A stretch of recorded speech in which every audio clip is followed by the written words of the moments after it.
Hello everybody.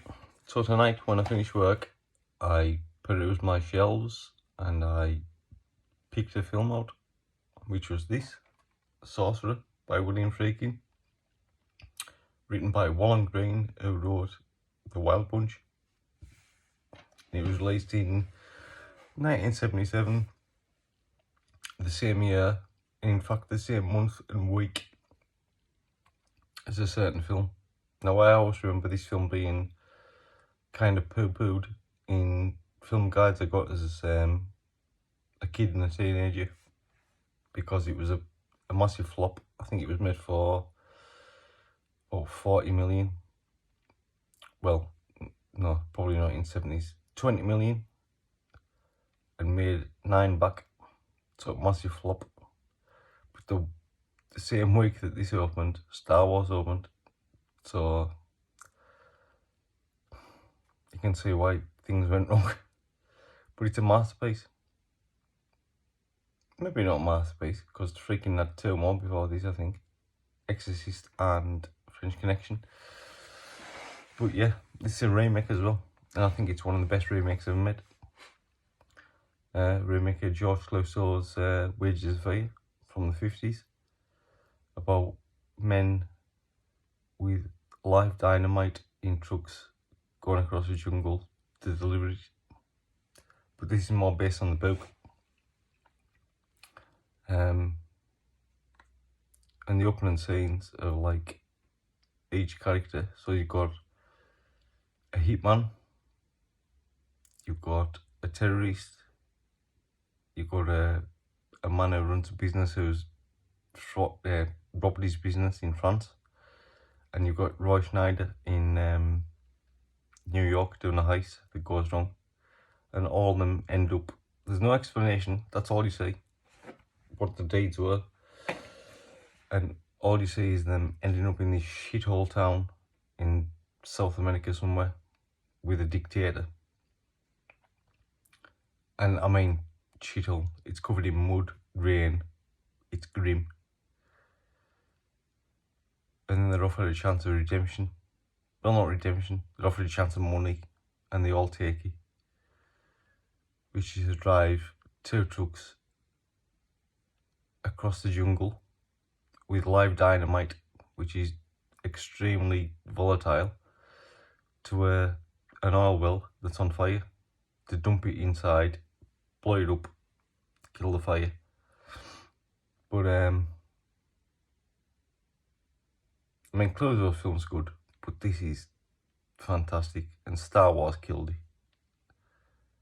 And it's like in Easy Riders, Raging Bulls, it says about like Star Wars killing Scorsese, New Hollywood and stuff, experimental films. Well, not experimental, but like character-driven films and strange films.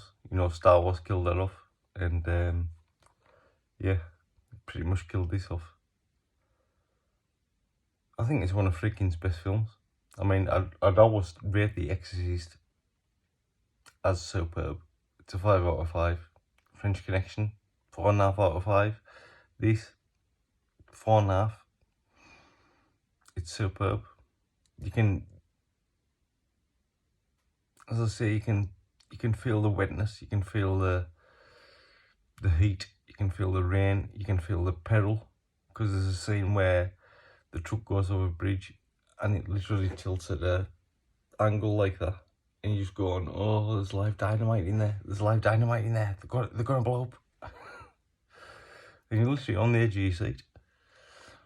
But yeah, superb film that's unjustly forgotten, and all the characters are not good. They're all bad men. And apparently at the I think the edition after this, I think it might be on the BFI edition, Friedkin added a sound to the last scene, and you don't need it, because you get what's going on. You get what's going on. Nice advertisement for his autobiography on the end, on the back there, which is, it's a good autobiography. You can just see him ranting. But yeah, so I thought, and this is one out of the garage, Mum and Dad's, that was still wrapped up in cellophane from 2005, 6. And I love this director. John Boorman's Emerald Forest. Starring his own son, Charlie Boorman, who was more famous known for, is it Long Road Home with Ewan McGregor?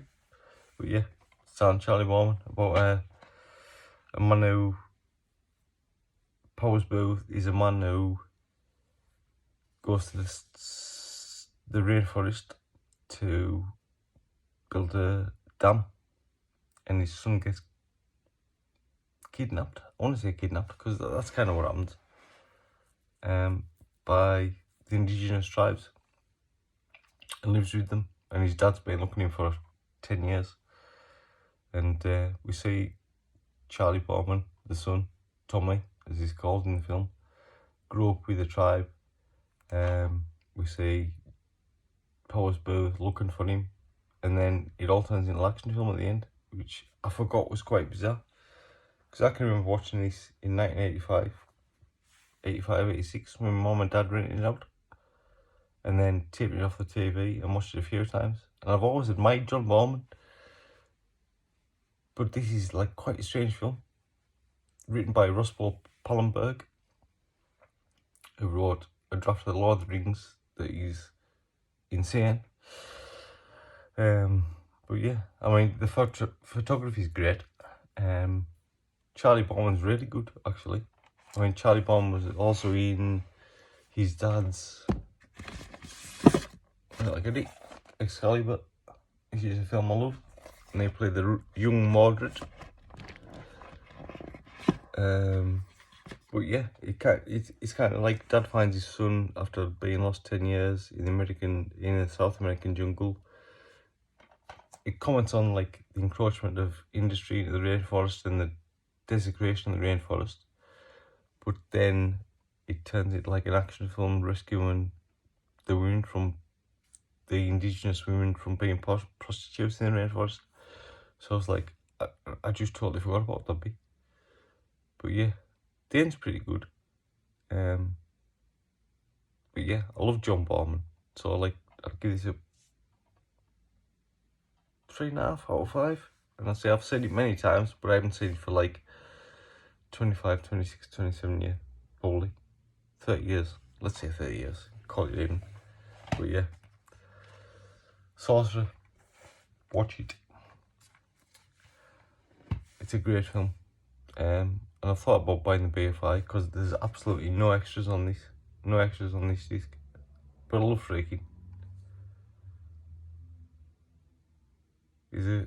He's a great director. And I say if you've got French Connection, Exorcist and Sorcerer on your resume, you're not doing too bad.